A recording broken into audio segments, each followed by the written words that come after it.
আসসালামু আলাইকুম গাইস।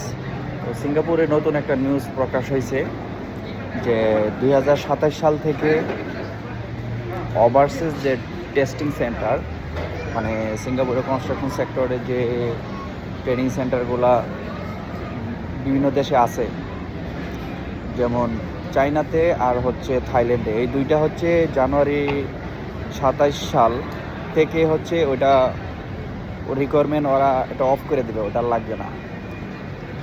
তারপরে 2028 সালের জানুয়ারি থেকে হচ্ছে অন্য অন্য দেশে যেগুলো আছে ওগুলো হচ্ছে ওরা উঠাই নেবে, মানে অফ করে দেবে, ওইটার রিকোয়ারমেন্ট আর থাকবে না। দ্যাট মিন্স তখন থেকে 2028 সাল থেকে আমাদের বাংলাদেশের যে টেস্টিং সেন্টার আছে ওইটা এটারও অন্তর্ভুক্ত হয়। তো 2028 সালের জানুয়ারি মাসের পর থেকে হচ্ছে আর কি বলে ট্রেনিং করে তারপর সিঙ্গাপুরে আসতে হবে না, সিঙ্গাপুরে এসে ট্রেনিং করা যাবে। সো সেই পর্যন্ত আমাদের অপেক্ষা করতে হবে ওই সুযোগটা নেওয়ার জন্য।